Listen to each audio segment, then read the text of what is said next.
searched 1,100 square miles of Atlantic seabed. Now, the sonar team has confirmed what we came for. 4,000 meters below us lies the greatest single loss of transportable wealth in modern history. My name doesn't matter out here. I'm a recovery specialist. 16 years bringing impossible things up from the deep. The Meridian Reach. She can hold station in 15-foot swells without drifting 2 meters. We'll need every ounce of her capability. Torres has more bottom time than anyone I know. Her co-pilot reads seabed like sheet music. The Empress Catherine went down in 1987, a hurricane no one predicted. She took $4.2 billion with her. 40 years ago, she sank. Today, the cargo is worth $80 billion. We're contracted for 12%. The ROV can apply 300 pounds of force with enough precision to thread a shackle. It's our only way down.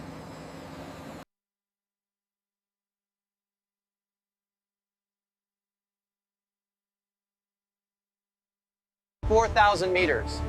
The descent takes 97 minutes. You don't rush the ocean.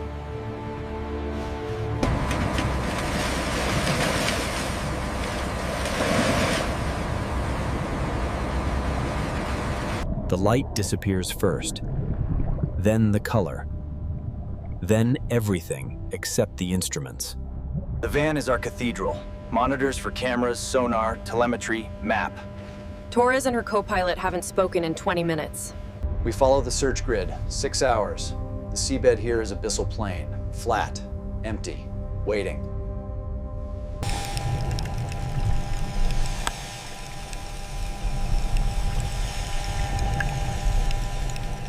Then the sonar catches something, a shape that doesn't belong. Geometry. 40 years. She's been down here 40 years. We're the first to see her since the hurricane. The Empress Catherine. She's lying on her starboard side. The hull is intact but compressed. 40 years of pressure.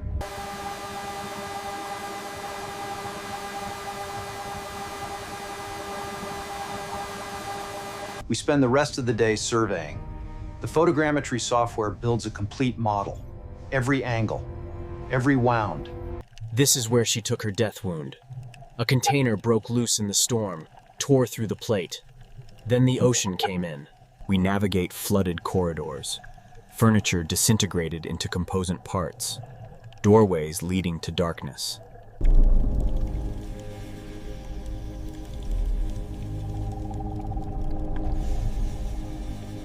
The vault is on C deck, amidships. Reinforced storage room, dual locking mechanisms. The manifest says it should be here. We find it on the second penetration attempt. The door is closed. The frame buckled. A gap of maybe 4 inches. East Asian male Torres applies force. The metal groans. 40 years of seizure. The door holds. The locking mechanism has seized. Pressure differential creating a seal. We can't break it with ROV capabilities. Haugen proposes cutting. We have a hydraulic shear attachment. It can cut through steel plate up to 1 inch thick. It takes 2 days to position the cutting equipment. Everything down here moves at the ocean's pace. The shear chews through metal slowly. Torres's movements are so small they're almost invisible. The water fills with metal snow.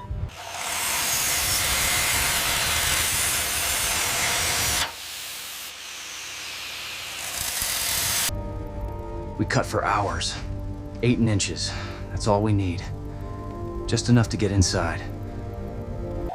When we've created an opening 8 inches wide, we stop cutting. Torres sends the ROV inside. The vault interior is smaller than I expected, 12 by 8. Storage racks collapsed, the floor scattered with cases. Something catches the light. Even through the camera, 4,000 meters deep, the diamonds are unmistakable.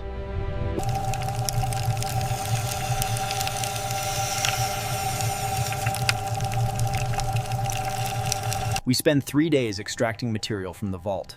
The process is painstakingly slow. The ROV can carry 30 pounds per trip.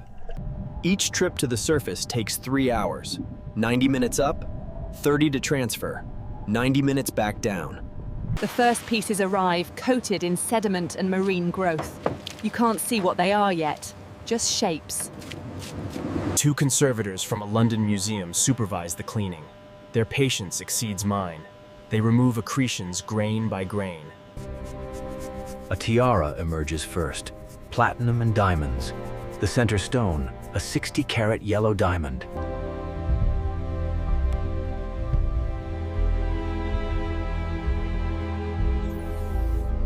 Then a series of rings, still in their original cases.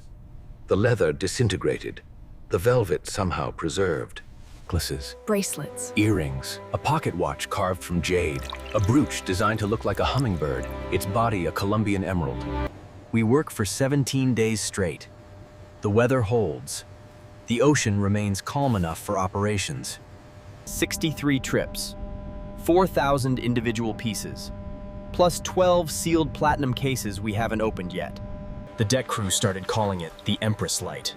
Every time they clean a piece, something catches the overhead lights and throws brilliance across the walls. But the consortium wants everything. Haugen proposes a complete hull section removal. Lift the entire vault to the surface. Cut through the Empress Catherine's hull. Create a structural frame. Direct descent through 4,000 meters of water. It's the most dangerous phase of any deep salvage operation. 80 tons of steel and cargo. 4,000 meters of cable under tension. The margin for error is measured in degrees and kilograms. One cable failure and everything goes back to the bottom. We bring in a second ROV, equipped with an abrasive water jet. 2 vehicles working in coordination. Torres pilots the primary ROV to stabilize the work area. The second pilot makes precision cuts around the vault perimeter. 11 days of cutting. We're creating a section 5 meters by 4 meters, cutting through hull plating, support beams, internal bulkheads. When the cutting is complete, we install the lifting frame, custom fabricated steel, attachment points designed to distribute the load. The ROVs position it. We use hydraulic tensioning systems to secure it. Then we attach the primary lift cables. 4 cables, each rated for 50 tons, each running through independent winch systems on the Meridian Reach. The lift is scheduled for 0400 hours, the calmest part of the tidal cycle. Haugen gives the command. The winches engage with a sound like industrial breathing. Steady, rhythmic, powerful. The cables tighten. Somewhere 4,000 meters below, tension transfers through steel into the hull section. For the first hour, nothing visible happens. Then the section breaks free. It begins its ascent. 1 meter per minute. 67 hours to the surface. 3 full days. During that time, the Meridian Reach cannot move. We cannot stop the lift except in an emergency. The cables must maintain constant. I stay on deck for most of it. Someone has to maintain continuous oversight. I watch the load sensors. I watch the ocean. On the second day, we get weather. Nothing severe. A front moving through. Winds gusting to 30 knots. Swells building to 8 feet. The dynamic positioning system compensates. The thrusters adjust. But I can feel the added stress in the cables. They're singing now. A high-pitched vibration that carries through the crane structure into the deck. On the third day, just before dawn, we're approaching surface depth. We slow the ascent. Controlled emergence. The hull section breaks the surface. Water streaming. The vault still enclosed. The lifting frame holding. The cables secure.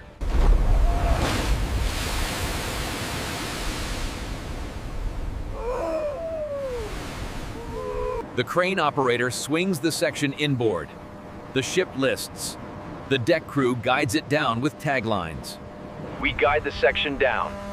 Controlled descent, preventing any impact that might shift the contents.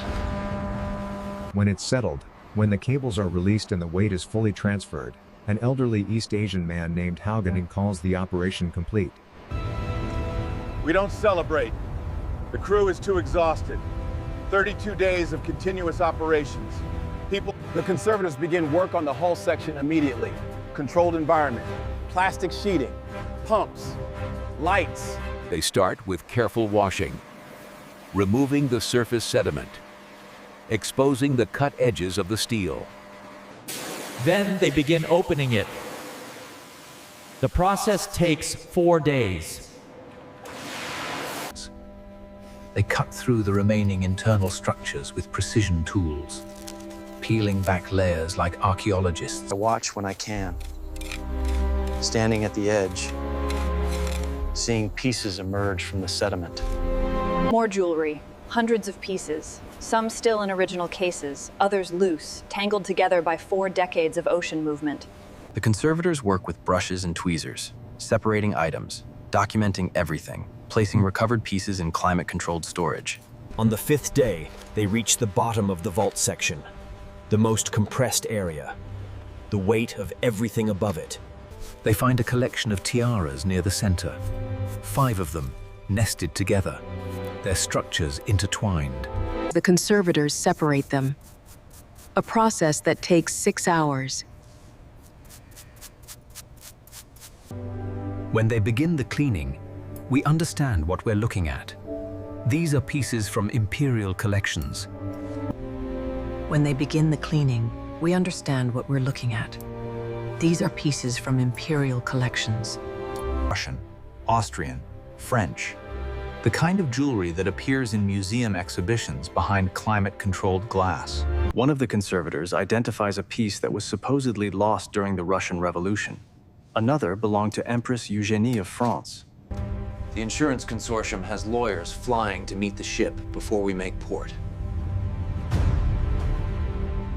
I don't think much about the money anymore. $80 billion is an abstract number, too large to mean anything real. What I think about is the objects themselves. Someone made these pieces. Craftsmen who spent months.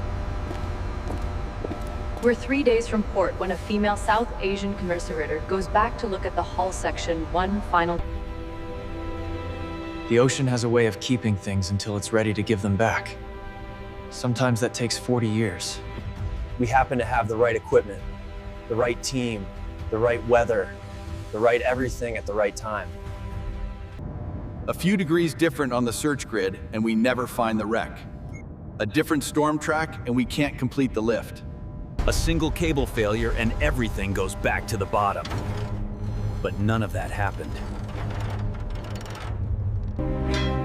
I turn away from the hull section and head back toward the main deck.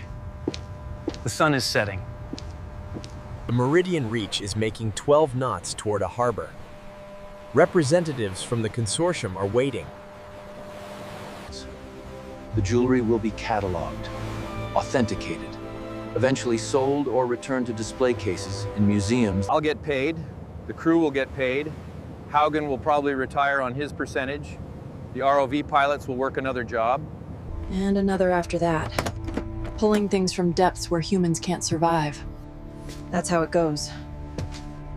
Toward a seabed, where the rest of the Empress Catherine will continue its slow dissolution into component elements.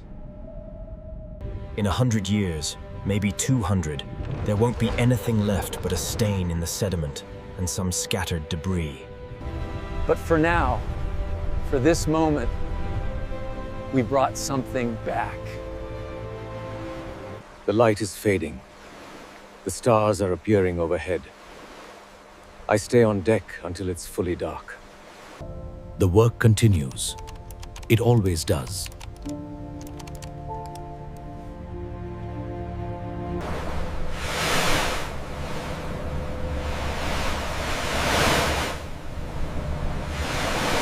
The provenance documentation will take months. Each piece has a history. Some of these histories were thought lost.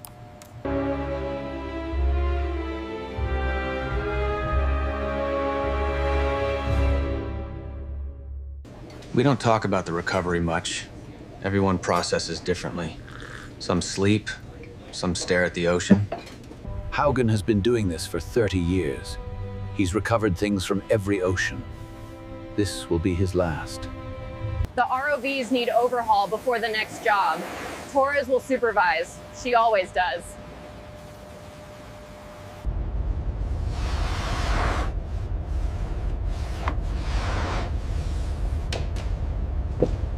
3 days out, we see the coast, low and gray. Then the harbor, then the representatives. The consortium has lawyers, insurance adjusters, authentication experts. They've been tracking our progress since day one.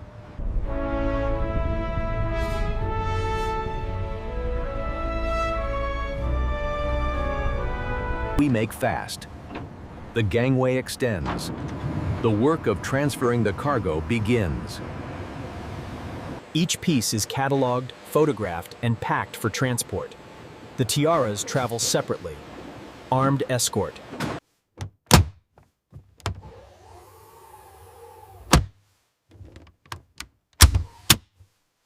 I signed the final transfer documents in the Port Authority office. 32 pages, each signature transferring custody.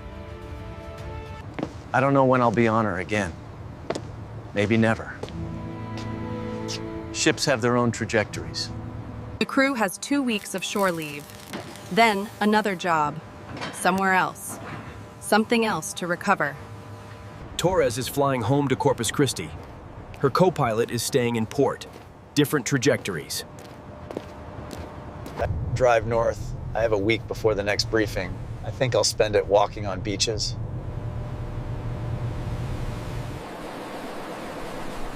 I walk along the water and think about 40 years.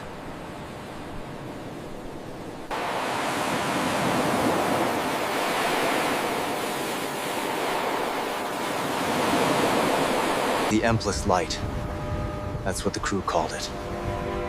Every time we cleaned a piece, light came out of the sediment. That's what I'll remember, not the money, not the risk. The moment the light came back.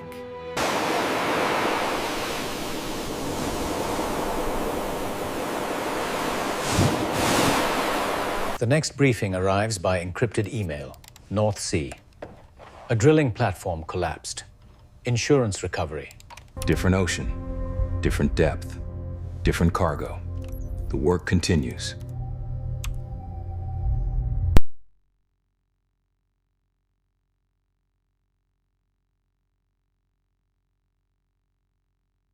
The news reports 32 billion.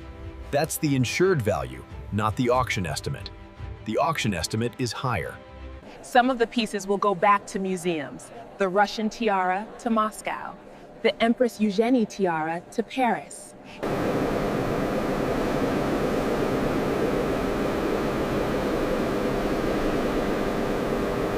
Then I go back to work. There's always another job, another ship, another depth.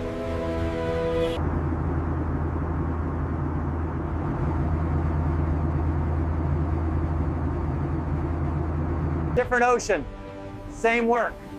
The Meridian Reach is in the South China Sea now. I'm here. The drilling platform collapsed during a storm. The insurance recovery is straightforward. No jewelry, no history. But I still think about the Empress Catherine. About 40 years of waiting. About light in sediment. The work is the work.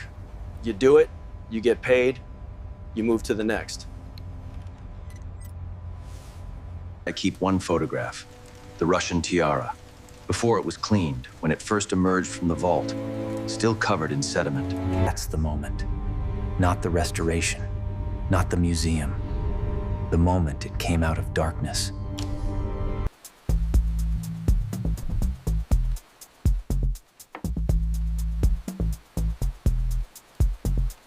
The ocean keeps things. Sometimes it gives them back. Sometimes it doesn't. We're searching for a different wreck now. Lost container ship, 1994. The family wants closure.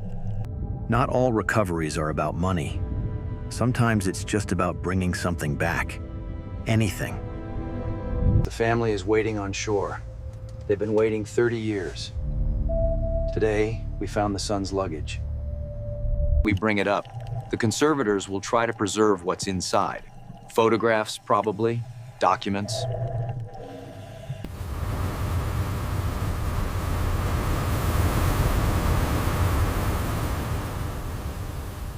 That's why we do this. Not for the 80 billion. For the suitcases. For the photographs. The family comes to the dock. They don't speak. They just watch the suitcase come off the ship.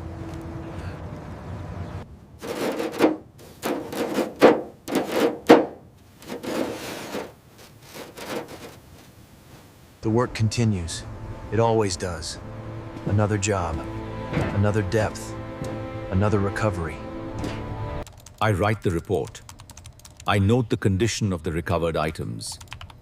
I recommend conservation protocols. Then I look at the photograph. I've had it framed now. It sits on my desk. The Empress Light. That's what I call it. Not the jewelry, the moment. We brought something back from the darkness. That's what I do. That's what we all do.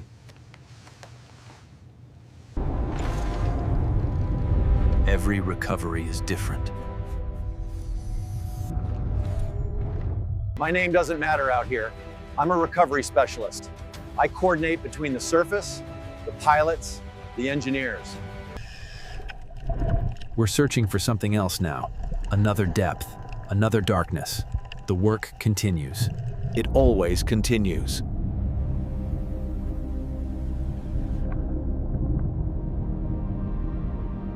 Nine to 7 minute. Same as always. The ocean doesn't change. We adapt to it. We search. We find. We recover. That's the rhythm. The ocean has a way of keeping things until it's ready to give them back. I've learned to wait. Sometimes it takes 40 years, sometimes longer, sometimes never. But we keep looking. I think about the Empress Catherine every time I see a cable go taut. Every time the ROV lights find something in the darkness. The Empress Light. It's still there, 4,000 meters down, on my desk, in the museum, in the sediment.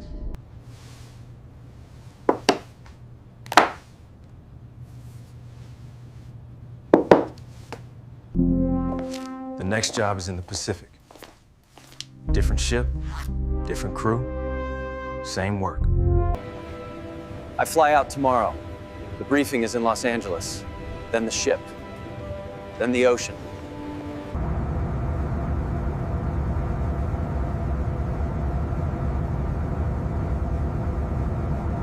The Pacific is different, warmer, deeper in places, but the work is the same.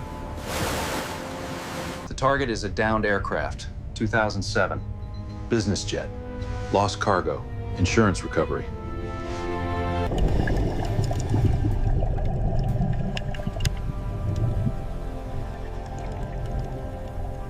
"97 minutes.